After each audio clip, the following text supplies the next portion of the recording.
ஆடி sale தள்ளுபடி up to 50%. Chennai Silks and Aha Oho Adi Sale.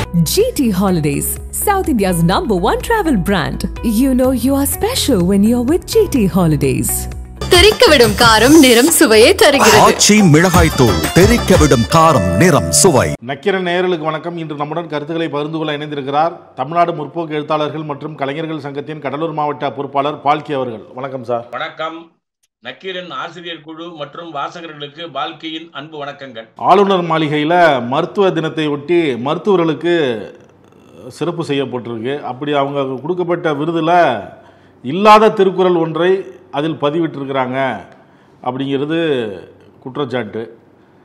இல்லாத திருக்குறளை பதிவிட வேண்டிய அவசியம் என்ன? இவ்வளவு பேருக்கு விருது வழங்குகிறோம், அந்த விருதை ஆளுநர் சரி பார்த்திருக்க மாட்டாரா, இல்லை ஆளுநர் மாளிகையில் உள்ள அதிகாரிகள் அது சரி பார்த்திருக்க மாட்டார்களா அப்படிங்கிற கேள்வியும் எழுது. ஆளுகின்ற தமிழ்நாடு மாநில சர்க்காருக்கு எதிராக தொடர்ந்து கவர்னர் மாளிகை சில குழப்பமான வேலைகளை செய்து வருவதில் விருது வழங்கும் விழா ஒன்று. குறிப்பா பாத்தீங்கன்னா ரிப்பன் மாளிகையில தேர்ந்தெடுக்கப்பட்ட அரசாங்கம் அந்த மாநகராட்சிக்குள்ள சில விஷயங்களை செய்யறாங்கன்னு சொன்னா அதுக்கு நிகரா இவங்க அந்த தூய்மை பணியாளர்களுக்கு ஒரு விருது என்று ஆரம்பிப்பாங்க. அது ஏற்கனவே காங்கிரஸ் ஆட்சி காலத்துல அங்கொன்றும் இங்கொன்றுமா நடந்தது. பாரதிய ஜனதா ஆட்சிக்கு வந்த பிறகு பேரலா அரசாங்கத்துக்கு இடைஞ்சல் கொடுக்க அல்லது கவர்னரை குஷிப்படுத்த, இந்த திருப்திப்படுத்தன்றதை விட குஷிப்படுத்தன்னு சொல்றதுக்கான காரணம் என்னன்னா, அவரை சுத்தி ஒரு லாபி குரூப் இருக்கும். எப்பவுமே எந்த கவர்னரை நீங்க போட்டாலும் அவரை சுத்தி ஒரு லாபியிங் குரூப் இருக்கும். என்ன வேலைன்னு சொன்னா, இப்ப ஒதுக்கப்பட்ட கவர்னர் மாளிகைக்கான செலவுக்கான தொகை என்பது சும்மா பொது விநியோகத்துறைக்கு அரிசிக்கும் கோதுமைக்கும் கொடுக்கிற தொகை மாதிரிலாம் இல்லை. ஒரு மாளிகையில் ஒரு கவர்னருடைய குடும்பம் செலவு செய்வதற்கென்று பல லட்சம் கோடிகள் செலவு செய்யப்படுகின்றன. அப்ப அதை லூட் பண்றதுக்கு இந்த விருது வழங்கும் விழா என்பது பயன்படுகிறது. இது நம்ம ஜனநாயக சக்திகள் ஏற்கனவே எதிர்த்து குரல் கொடுத்துக்கிட்டு இருக்கோம். ஐயா RN ரவி அவர்கள் அடிக்கடி திருக்குறளை மேற்கோள் காட்டி பேசுவாரு. அதை எழுதி கொடுத்தவர் நல்ல தமிழ் புலவராக இருந்ததுனால அப்பப்ப பேசக்கூடிய திருக்குறளை சரியா 1-2 குறளை மட்டும் பேசிட்டு போயிட்டார். ஆனா இந்த முறை அவங்க செய்திருக்கக்கூடிய இந்த பணி என்பது ஒரு 15 பேருக்கு முதல்ல திட்டமிடப்பட்டு அப்புறம் ஒரு 25 மருத்துவர்களுக்கு இந்த கொரோனாவுக்கு பின்பு ஒரு நல்ல சேவை செய்த ஆட்களை தேர்ந்தெடுக்கிற பேர் வழி என்று இவங்க ஏற்பாடு பண்ணாங்க. இந்த ஏற்பாடு பண்ண அந்த அரேஞ்ச்மெண்ட்ல இவங்க 944 என்ற ஒரு பிகரோட அந்த விருது வழங்கக்கூடிய கேடயத்துல ஒரு திருக்குறளை போட்டிருக்காங்க. அந்த திருக்குறள் சரியா இருக்குதான்னு ஏதோ ஒரு வாங்கின புண்ணியமா செக் பண்ணியிருக்காரு. செக் பண்ணும்போது பார்த்தா நாம 944 திருவள்ளுவர் எழுதின குறள் அங்க இல்லை. சரி, ஒரு சமயம் நம்பர் மிஸ்டேக்கா இருக்குன்னு சொல்லி 45ல இருந்து பார்க்க ஆரம்பிச்சு 1330 வரைக்கும் போயிருக்கிறாங்க. அந்த குறள் இல்லை. 943ல இருந்து 1 வரைக்கும் போயிருக்கிறாங்க. அதுலயும் அந்த குறள் இல்லை. அப்பதான் முகநூல்ல என்ன கரெக்டா கொடுத்துட்டாங்கன்னா, நவீன போலி திருவள்ளுவர் உருவாக்கம், நவீன போலி திருவள்ளுவர் உருவாக்கம் 1330 என்று இனிமேல் யாராவது சொன்னீங்கன்னா குரூப் 2 சர்வீஸ்ல உங்களுக்கு மார்க் கிடைக்காது. 1331 ஐயா RN ரவி அவர்களால் உருவாக்கப்பட்டிருக்கிறது. இது முகநூல்ல ட்ரெண்டிங் ஆனதுக்கு அப்புறம் தான் கவர்னர் மாளிகை விழித்து கொண்டது. விழித்து கொண்டதுக்கு அப்புறம் போய் பார்த்தா 944க்கு அப்படி ஒரு அதிகாரம் இல்லாத திருக்குறளை சொல்லி அசிங்கப்பட்டான் ஆஞ்சநேயன் என்கின்ற அந்த கட்டத்துக்குள்ள RN ரவியை அடைத்திருக்கிறோம். இப்போ நாம செய்ததனுடைய விளைவு என்னன்னா, ஒரு எதிர்கருத்து வந்த உடனே எந்தெந்த ஆளுக்கெல்லாம் விருது கொடுத்தாங்களோ அந்த ஆளை திருப்பி கூப்பிட்டு அதை அனுப்புங்க, நாங்க வேறொரு தேதியில கொடுக்கிறோம் என்று சொல்லி இருக்கிறார்கள். நல்ல விஷயம் என்னன்னு சொன்னா, இது முகநூல்ல ஒரு சாரார் மட்டுமே, படித்த வர்க்கம் மட்டும்தான் பார்த்துருக்கு. அதுக்கப்புறம் பாத்தீங்கன்னா இன்னும் பிரிண்டட் மீடியாலயோ காட்சி ஊடகத்திலேயோ இது வரல. வந்திருந்ததுன்னு சொன்னா இன்னும் நல்லா இருந்திருக்கும். இன்னைக்கு சென்னை பேப்பர்ல எல்லாம் வந்திருக்கு. தமிழ் தினகரன், கடலூர் பகுதியில எல்லாம் காணாம். திருக்குறளை இவர்கள் தேர்தலுக்கு பயன்படுத்துகிறார்கள். காவியை அவருக்கு உடுத்துவதில் இவர்களுக்கு அரசியல் இருக்கிறது. அந்த அரசியலினுடைய நீட்சி தான் விருது என்ற பெயரில் இந்த திருவள்ளுவரை வைத்து ஒரு கபட நாடகத்தை ஐயா RN ரவி அவர்கள் நடத்தியிருக்கிறார். மிகவும் தமிழ் புலவர்கள் அனைவரும் ஒன்றுபட்டு கண்டித்திருப்பது தமிழ்நாடு பெருமைப்பட வேண்டிய ஒரு விஷயம். கோவையை சேர்ந்த மருத்துவர் தான் இந்த விழாவை ஏற்பாடு பண்ணாரு. அவர் மருத்துவத்துறை அப்படிங்கிறதுனால, விருது வழங்குறதுனால மருத்துவத்தை பத்தி குரல் தேடும் பொழுது இந்த சாட் ஜிபிடி இருக்குல்ல, அதுல தான் தேடினாரு. அதுல வந்ததை அவர் எடுத்து அப்படியே போட்டாரு அப்படிங்கிறாங்க. நீங்க எதை போட்டிருந்தாலும் பதில் சொல்லி இருப்பது சால்ஜாப்பு நடவடிக்கையை ஒழிய 1330 குரல்ல ஒண்ணுதான் சாட் ஜிபிடி கொடுத்திருக்கோம். இவங்க செஞ்ச தப்புக்கு, இவங்க செஞ்ச அரசியலுக்கு சாட் ஜிபிடியை குறை சொல்லக்கூடாது. இல்லாத திருக்குறளை ஒரு சாட் ஜிபிடி உருவாவது. இருக்கிற குரலினுடைய வார்த்தைகளை மாற்றி போடுவதற்கு தான் சாட் ஜிபிடிக்கு அதிகாரம். புதுவா திருக்குறளை உருவாக்குவதற்கு தமிழிசைக்கு அதிகாரம் இருக்கிறது, RN ரவிக்கு அதிகாரம் இருக்கிறது, ராஜாவுக்கு அதிகாரம் இருக்கிறது. இவங்கெல்லாம் சட்டத்துக்கு மேலானவர்கள். நீங்க சொன்னீங்க பாஜகக்காரங்க திருக்குறள் அடிக்கடி பயன்படுத்தி இந்த மாதிரிலாம் செய்யறாங்கன்னு நீங்க சொல்றீங்க. இப்ப தமிழிசை சொல்லும் போது தமிழை வளர்த்ததே காவி தான் அப்படிங்கிறாங்க. அதாவது இல்லாத வரலாற்றை எழுதுவதில், அப்படி எழுதுனதா சொல்லக்கூடிய ஆட்களுக்கு நியமன ராஜ்யசபா உறுப்பினர் கொடுப்பதில் பாரதிய ஜனதா கட்சிக்கு நிகர் வேற கட்சி கிடையாது. இப்ப நீங்க சமீபத்தில் ஒரு 3 பேருக்கு நியமன உறுப்பினர் கொடுத்துருக்காங்க பாருங்க. அதுல சரித்திரத்தை மாற்றி எழுதியவர்களுக்கு, எழுதிய ஒரு ஆளுக்கு இவங்க நியமன உறுப்பினர் கொடுத்துருக்குறாங்க. அதுதான் வரலாற்றை இருப்பதை மாற்றி யாரும் பார்க்காத நேரத்தில் அதை வரலாறாக மாற்றுபவர்கள் இவங்க. அரசியலமைப்பு சட்டத்தில் அந்த சோசியலிசம், மதச்சார்பின்மை இரண்டையும் நீக்க வேண்டும் என்று சொன்னப்போ யாராவது ஒரு படிக்காதவங்க அது மறுத்தா பரவாயில்ல. நம்ம காமராஜர் கல்வி திட்டத்தில், ஒதுக்கீட்டு திட்டத்தில் சாதாரண குடும்பத்தை சேர்ந்து பதவியை அனுபவித்து உயர்ந்த பொறுப்புக்கு போயிட்டு தமிழிசை சவுந்தரராஜன் பேசுற பேச்சை பாருங்க. அப்படி அது எடுக்க வேண்டும் என்று அம்பேத்கர் விரும்பினார்னு சொல்லியிருக்காங்க. அதாவது உங்க பேரையும் என் பேரையும் சொன்னா, அல்லது RSS வட்டாரத்தில் உள்ளவங்க பேர் சொன்னா நம்ப மாட்டாங்க. அம்பேத்கரே அதை தான் விரும்பினார்னு சொல்றாங்க. நாம விளக்கம் கொடுத்தோம் அதுக்கப்புறம் எந்த இடத்துல அம்பேத்கர் அப்படி பேசினார்னு. அதுக்கப்புறம் அது சரித்திரத்திலிருந்து, விவாதத்திலிருந்து ஒதுங்கி போயிடுச்சு. காவிதான் தமிழை வளர்த்தது, கருப்பு வளர்க்கவில்லை. காவி தமிழ் என்பதை வலியுறுத்துவோம் அப்படின்னு நம்ம சொல்றாங்க. நீ என்னதான் சொன்னாலும் காவி தமிழ் தான் அப்படின்னு சொல்றாங்க அவங்க. சங்க தமிழ் கேள்விப்பட்டிருப்போம் நீங்களும் நானும், தனித்தமிழ் கேள்விப்பட்டிருப்போம். இதுவரைக்கும் உலக வரலாற்றில் காவி தமிழ் என்று நாம் எங்க கேள்விப்பட்டிருக்கிறோம்? காவிக்கும் புராணத்திற்கும் சம்பந்தம் உண்டு. புராணம் தமிழில் எழுதப்பட்டிருக்கிறது. புராணத்தில் எழுதப்பட்ட தமிழ் எழுத்துக்கள் எல்லாம் சரித்திரம் அல்ல. காவி என்ன சொல்லுதுன்னா, ராமரும் மகாபாரதத்தை சேர்ந்த அந்த கதாபாத்திரங்களும் அதுதான் வரலாறுன்னு சொல்றாங்க. நாம அது கற்பனைகள், வரலாறு அல்லன்னு சொல்றோம். அப்ப காவி தமிழ் என்று இனிமேல் இவங்க உருவாக்கினா உண்டு. அதிகாரத்தை பயன்படுத்தி கொண்டு சில அராஜக நடவடிக்கைகள் மூலமா திருவள்ளுவருக்கு வேற கலரை காட்டி காவி திருவள்ளுவர், காவி பாரதி, காவி பாரதிதாசன் என்று சொன்னாதான் அவங்களுக்கு வாழ்க்கை இருக்குமே ஒழிய தமிழ் மொழிக்கும் காவிக்கும் தொடர்பில்லை. இன்னும் ஒருபடி மேல போனீங்கன்னா, மகாராஷ்டிராவில் இவங்க போய் அடி வாங்கினதுக்கு அப்புறமும் இன்னமும் தமிழிசை போன்றவர்கள் திருந்தவில்லை என்பதற்கு உதாரணம் தான் இந்த காவி தமிழ். திருவள்ளூர்ல கடந்த ஞாயிற்றுக்கிழமை டீசல் ஏற்றி சென்ற சரக்கு ரயில் தடம் புரண்டு தெரியும் உங்களுக்கு. இப்போ இது தொடர்பாக விசாரணை நடத்திட்டு வராங்க. இப்போ அந்த போக்குவரத்து சரியாயிடுச்சு. சரி பண்ணி 16 பேர்கிட்ட நம்ம விசாரிச்சிருக்கிறாங்க இது தொடர்பா. அதாவது நம்ம போன வாரம் நம்ம பேசும்போது நம்முடைய நக்கீரன் வாசகர்களுக்கு ஒரு வேன், பள்ளி வேன் கிராஸ் பண்ணதுல கடலூர்ல ஏற்பட்ட விபத்தை பேசும்போது நம்ம சொன்னதனுடைய பின்னணி சதர்ன் ரயில்வே பேசும்போது இன்டர்லாக்கிங் ஃபெயில்யூர் சம்பந்தமா பேசினாங்க. இப்போ ஏற்கனவே என்ன ஏற்றுக்கொண்டார்களோ, இந்த வைஷ்ணவ் என்ன ஏற்றுக்கொண்டாரோ அதை நாங்க செப்டம்பருக்குள்ள நிறைவேற்றி தருகிறேன் என்று ஒரு அக்ரிமெண்ட் போட்டிருக்காங்க.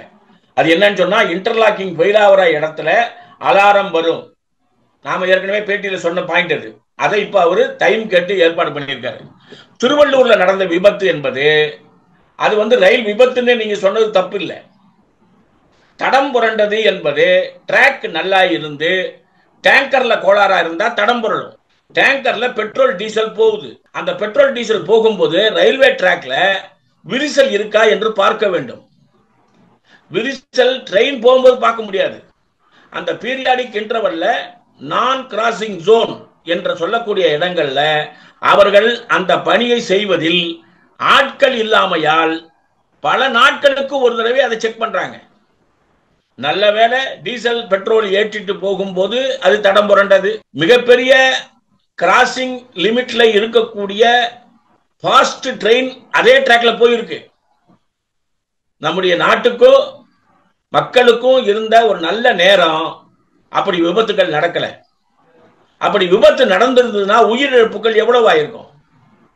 நீங்க பாருங்க, இந்த விபத்து ஏற்பட்ட உடனே தமிழ்நாடு அரசினுடைய போக்குவரத்து துறை எல்லா பகுதியிலையும் செயல்பட்டு ஒரு மிகப்பெரிய அந்த அச்ச சூழ்நிலையை மாற்றியது. புகை மண்டலம் சரியாவதற்கு கொஞ்சம் லேட் ஆச்சு. 69 ரயில்கள் ரத்து செய்யப்பட்டன. அப்ப எவ்வளவு பெரிய கிராசிங் ஜங்ஷன் அது. அதுல காட்ட வேண்டிய அக்கறை ரயில்வே துறை ஏன் காட்டவில்லை என்ற கேள்வி வரணும். ஆனா மீடியால என்ன ரிப்போர்ட் ஆச்சு? 12 கோடி ரூபாய் நஷ்டம் என்று மட்டும் சொல்லப்பட்டது. 12 கோடி ரூபாய் இழப்பு. ஓகே, பரவாயில்ல. ஆனா இது வேற ஒரு கிராசிங் இருந்து மக்கள் பயணிக்கக்கூடிய ஒரு ரயிலாக இருந்திருந்தால் அப்படித்தானே நீங்க அரசாங்கம் திட்டமிட வேண்டும். இதுக்கு ஒரு கமிட்டி போட்டு அந்த 16 பேர் அந்த விபத்து என்னன்னு பார்த்துட்டு கண்டுபிடிச்சது என்னன்னா, அந்த ரயில்வே டிராக்ல ஏற்பட்டிருக்கக்கூடிய விரிசல், 6 இடங்களில் ஏற்பட்டிருக்கக்கூடிய விரிசல் மிகப்பெரிய பாதிப்பை ஏற்படுத்தவில்லை, தடம் புரண்டதோடு நம்மை விட்டுவிட்டது. குறைந்தபட்சம் இப்போதாவது ரயில்வே துறை விழித்துக் கொண்டு இந்த டிராக் விரிசலை சரி செய்வதற்கு நிரந்தர ஏற்பாடு வேண்டும். அந்த பகுதிக்கு போன ரயில்வே தொழிற்சங்க தலைவர்கள் அங்க பேட்டி கொடுக்கும்போது சொன்ன விஷயத்தை வாசகர்களுக்கு ஞாபகப்படுத்துறேன். எல்லாமே ஏஜென்சி ஒர்க்கு. ஏஜென்சி ஒர்க்ல ரயில்வே துறையினுடைய திருப்தியான செயல்பாட்டை நம்மால் பெற முடியாது. கிட்டத்தட்ட 2.5 லட்சம் பேரை நீங்க நியமனம் செய்திருக்க வேண்டிய இடங்கள்ல 34,000 பேர் மட்டும்தான் நீங்க நியமனம் செய்திருக்கிறீங்க. மீதி ஆட்களை நியமிப்பதற்கான ரயில்வே துறையினுடைய வேக நடவடிக்கை அது மட்டும்தான் தீர்வாக இருக்க முடியும். அந்த திசையை நோக்கி ரயில்வே அமைச்சகம் செயல்பட வேண்டும் என்பதுதான் நம்முடைய விருப்பம். குறைந்தபட்சம் இனி ஒரு விபத்து நடக்காது என்று ரயில்வே அமைச்சர் உத்தரவாதம் தர முடியுமா? தர முடியல. எல்லா இடங்களிலும் அங்கங்க மோதுது. மோதலுக்கு பொறுப்பேற்று அங்க போய் பார்த்து தீர்ப்பு சொல்றது முக்கியம் இல்ல. நாளை இனி ஒரு விபத்து நடக்காது என்ற நிலையை ஒன்றிய அரசு உறுதிப்படுத்த வேண்டும். மேற்கு வங்கத்தில் தொழிலாளர்கள் இருக்கிறாங்க. இந்த தொழிலாளர்கள் வெளி மாநிலங்களிலும் வேலைக்கு போறாங்க. அப்படி பாஜக ஆளும் மாநிலங்களில் மேற்கு வங்கத்தை சேர்ந்த தொழிலாளர்கள் போகும்பொழுது சட்டவிரோதமாக வெளிநாட்டிலிருந்து வேறு நாடுகளிலிருந்து வந்தவங்க மாதிரி பார்க்கப்படுறாங்க அப்படிங்கிற குற்றச்சாட்டை மம்தா பானர்ஜி வைக்கிறாங்க. பாஜக ஆளும் மாநிலங்கள்ல தான் அப்படி நடக்குது அப்படிங்கிறாங்க. பாரதிய ஜனதா கட்சி கடைபிடிக்கக்கூடிய கொள்கைகளில் மம்தா பானர்ஜி கண்டுபிடிச்சிருக்கக்கூடிய புதிய அம்சம் இது. இடதுசாரிகள் ரொம்ப நாளா பாரதிய ஜனதா மீது குற்றம் சாட்டுகின்ற ஒரு பாயிண்ட் இதுதான். வாசகர்களின் ஞாபகத்துக்காக சொல்றேன். மேற்கு வங்கத்தினுடைய பார்டர்ல வங்கதேசத்திலிருந்து மைக்ரண்டாக தொடர்ந்து வரக்கூடிய வாய்ப்புகள் அதிகம். இந்திய அரசியலமைப்பு சட்டம் என்ன சொல்லுதுன்னு சொன்னா, ஒரு தொழிலாளி எந்த இடத்துல இருந்தும் புறப்பட்டு வந்து இங்க குடும்பம் நடத்தி ஒரு குழந்தை பிறந்துருச்சுன்னு சொன்னா, அந்த குழந்தை வளர்ந்து அந்த குழந்தை மேற்கு வங்கத்திலேயோ இதர மாநிலத்திலேயோ இந்தியாவிலேயே பிறந்ததனால் அவன் இந்தியாவின் வாக்காளனாக மாறிவிடுகிறான் அல்லது இந்திய பிரஜையாக அறிவிக்கப்படுகிறான். இதுதான் அரசியலமைப்பு சட்டத்தில் பிறப்பின் அடிப்படையில் இதுவரைக்கும் இருக்கக்கூடிய சட்டம்.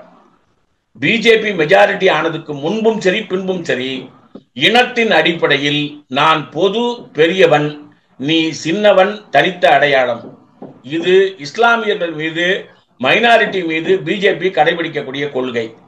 அந்த வகையில் ரோஹன் கயா முஸ்லிம்களினுடைய இடதுசாரி எதிர்ப்பாளர்களாக இருந்தவர்களை அவர்கள் பல்வேறு விதமான கள்ளக்கடத்தலில் ஈடுபடுகிறார்கள் என்ற குற்றம் சாட்டி பிஜேபி ஆட்சிக்கு வருவதற்கு முன்பே பல மாநிலங்களில் அந்த பார்டர்ல செஞ்சது. இப்போ பல காங்கிரஸ் தலைவர்கள் பிஜேபியில போய் சேர்றாங்க. ஈடியினுடைய அந்த தாக்குதலை சந்திக்க முடியாம சிபிஎம்ல சேர்ந்த ஆட்களும் அந்த கட்சியில போய் சேர்றாங்க. அவங்க கிட்ட கிடைச்சிருக்கக்கூடிய மிகப்பெரிய ஆயுதம் என்னன்னு சொன்னா, இஸ்லாமியர்கள் பார்டர்ல மேற்கு வங்கத்தில் வந்தவர்கள் வாக்காளர்களே அல்ல என்று பிஜேபி சொல்லுகிறார்கள். ஆனால் இந்த வாக்காளர்கள் மம்தா பானர்ஜிக்கு மிகப்பெரிய வாக்கு வெற்றியை தருபவர்கள். ஒரு 25 வருஷத்துக்கு முன்னால இந்த இஸ்லாமியர்கள் ஜோதிபாசு இருக்கின்ற போது சிபிஎம்ஐ ஆதரித்தவர்கள். ஒரு பாதுகாப்பு கருதி நம்முடைய மம்தா பானர்ஜியை ஆதரித்ததற்கு பின்பு அதுல ஒரு கணிசமான ஆட்கள் பிஜேபிக்கு போனதுனால இப்ப அந்த பார்டர்ல வாக்காளர்களை வைத்து ஆளும் கட்சிக்கும் பிஜேபிக்கும் ஏற்பட்டிருக்கக்கூடிய தகராறு. ஆனால் மேற்கு வங்கத்தில் அப்படி நடத்தப்படுகிறார்களா என்றால் நடத்தப்படுகிறார்கள். பஞ்சாப்ல நடத்தப்படுகிறார்களா என்று கேட்டால் நடத்தப்படுகிறார்கள். இமாச்சல பிரதேசத்தில் நடத்தப்படுகிறார்கள். ராஜஸ்தானில் நடத்தப்படுகிறார்கள். பொதுவா மைனாரிட்டிக்கு ஒரு அச்சத்தை உருவாக்க ஆளும் கட்சிக்கு எதிராக இருப்பவர்களை அவர்கள் அந்நியர்கள் என்ற அந்த பிரச்சாரத்தின் மூலம் வாக்கு பெட்டியிலிருந்து வெளியேற்றுவது, அச்சுறுத்தி அவர்களை வாக்காளர்களாக இல்லாத சூழ்நிலைக்கு மாற்றுவது. அப்போ ஒரு அச்சத்தை உருவாக்குவதற்காக தீவிரவாதம் போல் அவர்களை பார்க்கக்கூடிய அணுகுமுறையை தொடர்ந்து செய்து வருகிறார்கள். இதற்கு எதிராக பீகார்ல மற்ற டெல்லியில நிறைய ஆர்ப்பாட்டங்கள் நடந்து கொண்டிருக்கிறது. அந்த ஆர்ப்பாட்டத்தில் மம்தா பானர்ஜி கலந்து கொள்ளவில்லை என்பது நமக்கு வருத்தம் தான். ஆனால் தமது மாநிலத்தில் தனக்கு எதிராக இருக்கிறார்கள் என்று மம்தா பானர்ஜி இப்ப சொல்லி இருப்பது சரியானது. ஜம்மு காஷ்மீர்ல உமர் அப்துல்லா தடையை தாண்டி போய் ஒரு அஞ்சலி செலுத்தி இருக்கிறாரு. அது ஒரு பேசு பொருளாக இருக்கு. அங்க என்னதான் நடக்குது இப்போ? அது ஏற்கனவே நம்ம ஜம்மு காஷ்மீரை பற்றி தொடர்ந்து நம்முடைய வாசகர்களுக்கு நக்கீரன் மூலமா பல விவரங்களை கொண்டு வந்து கொடுத்துக்கிட்டு இருக்கோம். அதுல குறிப்பிடத்தகுந்த இன்னைக்கு உலக நாடுகள் மூரா கண்டன அறிக்கையாக கொடுத்திருக்கக்கூடிய நிகழ்ச்சி நீங்க கேட்ட கேள்வி. அவர் ஒரு தேர்ந்தெடுக்கப்பட்ட மாநிலத்தினுடைய முதலமைச்சர் ஹரிசிங் தலைமையில அந்த ஜம்மு காஷ்மீர் வந்து பாகிஸ்தானோடு போராடி இந்தியாவில் தான் இணைவேன் என்று அடம் பிடித்து பெரும்பான்மையான இஸ்லாமியர்களை நமக்கு இந்தியாவுக்கு கொண்டு வந்து கொடுத்த ஒரு மன்னன். அந்த மன்னனுடைய அந்த ஆதரவுல போட்டியிட்டு உயிர் துறந்த ஆட்களுக்கு வருஷா வருஷம் அஞ்சலி செலுத்துவதற்கு அந்த தேதி நிர்ணயிக்கப்படும். இப்போ கவர்னர் என்ன உத்தரவு போட்டிருக்காருன்னு சொன்னா, யாருமே நீங்க அஞ்சலி செலுத்த போகக்கூடாது என்று அனைவரையுமே ஹவுஸ் அரெஸ்ட். ஆனால் காலையிலேயே வேற ஒரு இடத்துல இருந்து புறப்பட்டு உமர் அப்துல்லா போன்றவர்கள் அவருடைய மந்திரி சபை சகாக்கள் எல்லாரும் நடந்து போயிருக்கிறாங்க.